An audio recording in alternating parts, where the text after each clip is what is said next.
Before we get going, Mr. Secretary, here's the official hook and bullet Absolutely. hat. We've got an ADA hat for you. Oh, that's awesome. I know these guys on the outside. We have one for the congressman and an ADA hat. That is awesome. Thank you. Yeah, these have been blessed by my pastor. Catch bigger fish and kill bigger deer. Well, I'll tell my Don't believe a word he's telling you there. These guys do such a great job, and now you're there, and we worked with President Trump, and Junior was on the radio show. Absolutely. Oh, was he? Yeah, he was, and I asked him. I mean, this is really cool. He's been an incredible advocate for sportsmen, and largely the vast majority of stuff we've done is because of, well, it's all because of the president, but it's also Don Jr. was highly influential on laying the president's ideas out originally, and that's made a huge difference. Huge difference. From where we sit here, working with Congressman Gosar and Commissioner Davis here, you know, we're all fighting the same fight. And during the previous administration, it was like having zip ties. And what you're doing now, starting with trying to open up the country with the president, waiving the fees in the national park and get out and recreate, that was huge. That was just absolutely mammoth. The next thing that comes out of his office is opening up the National Wildlife Refuge here. We've got about 940,000 acres under siege that need to be opened up. Where are we in that process? So we're at a very important point right now, and that's the point where the public can weigh in and comment, and so folks can comment in, tell us that this is a good idea. Here's what's going to happen. If we finalize the regulation that we have on the street right now that's proposed, the president's tenure will have opened and expanded hunting and fishing opportunities on over 4 million acres of federal land. And that is an extraordinary way from a direction a few years ago that was headed in the reverse of that all the time, taking more and more away. This president has done more to expand access than anyone. Well, he can't do it without guys like you and Congressman Gosar. This gentleman right here may be from Arizona's Congressional District number 4, but he's a congressman for all of America. Absolutely. This guy as well. He's a game commissioner for Arizona, but what he does here filters out across the lower 48s especially. So thank you guys. You guys are just awesome. We've got some other issues. And you can take this back with you. Here's the response on the National Wildlife Refuge from the Arizona Deer Association. It's got my signature on it. We have that hand delivered to DC, so we're up to speed on that. And, that is fantastic. I think that is such a huge bonus for Arizona hunters. You know, we get to hunt mule deer, whitetail, even spotted skunks. Who knew? That's this is exactly what we're talking about, and I really appreciate that letter because it's significant. This part of the country actually has received, I think, more openings and expansions than almost anywhere else over the last 2 years, and which is great news. Great news to everybody. And the other major accomplishment that we've seen is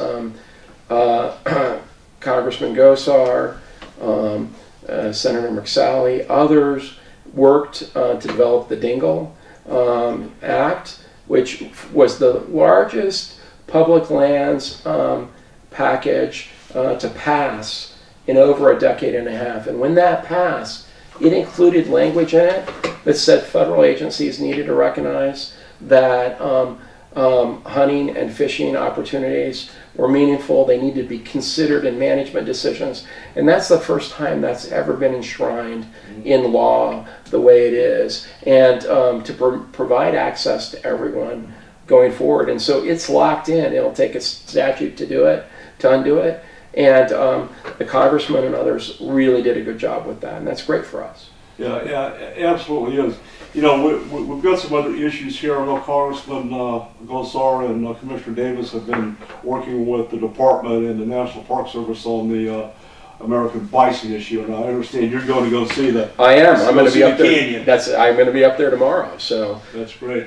Have you got any foresight what might be happening on that front? Well, I'm going to learn a little more about it. We just have a new superintendent at that park, so I imagine it'll take a little while for him to get up to speed. But he's a really good, good person, a wonderful lawyer, and a wonderful leader.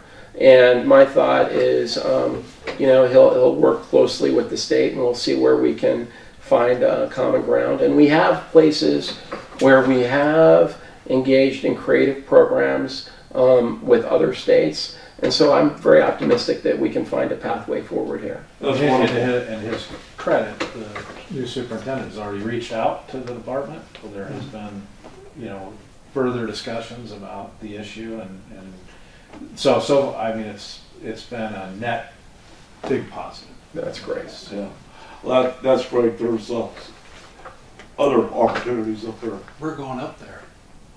Well, yeah. Oh, you are? Yeah, we were talking with the Congressman. I want to get Doug up there in his sneakers to film some of the devastation that's happening to the landscape up there. Thank you to the bison. With a drone. So we'll do that. So one of the other things that's real hot in the 11 western states are the horse and burro issues. Absolutely. And we're having a burro packaged up for you, put back in your Suburban so you can take it with you. Any movement on that? It's not the winged one yet. You know, it's funny, the last time I was out here, I was sitting in a long gun, and they had to shut the range down because the burros were... Oh, were they actually coming through the Oh, range? yeah. Really? Yeah, right up on the hill. They have no fear of that. The people, right? They're just not... The rangefinder said there were 300... Well, so, look, here's what I'd say about that. Congress gave us, last year, Congress gave us some extra money to work on developing a plan and being aggressive in our plan, and we're doing that. It's a tremendous problem. It's going to take a number of years to work through, but we have to all recognize that just like we manage other species, and whether it's wildlife, game species, or whether it's livestock, or, you know, when we manage stuff on the public lands, there's a sustained management basis that we need to work to achieve. And on this one, things are out of whack, and we need to work really hard together to bring our population levels to a point that they're good for the environment, good for the wild horses. They're a protected entity, and we need to be cognizant of that. But we need to have a balance, and right now things are completely out of balance, and we're working through that. We have a great leader in Perry Penley to run BLM. He's phenomenal. He worked really hard on the plan, and he knows that we need to bring these areas into a point where they have a management that is commensurate with their role. Are you finding Perry's able to work with USDA on some of the forest lands? Well, actually, you know, we are really lucky here. I think we have a very strong state BLM director in Ray Swirl, and Ray and Perry have worked very closely with the Forest Service in a very good way on fire during this COVID situation, and we've kept up our fire treatments, and so we have a good relationship with them, and we need to work with them more. Okay, great. Well, once again, I want to welcome you to Arizona. I've personally been working hard with your staff. Jeff Small is one that we met with. That's right. Marshall Critchfield, another. He's fantastic. Excellent. And we work hard with Commissioner Davis and the other commissioners and Director Gray here. We all have a common goal. It's our heritage, and you know, would like to leave it a little bit better than what we found it. So That's you have my good. commitment to work strongly with your administration and all your people. If there's anything you can do, you've got my phone number. And my Thank you email so much address. for that comment. And I appreciate you doing what you're Taking doing the for us. time to come. Thanks for the comment. It was great to come down. And let's remember, wildlife is primarily managed by the state. And it's the State Fish and Game Commission, and it's actually the hunters and the anglers who are funding all these great efforts.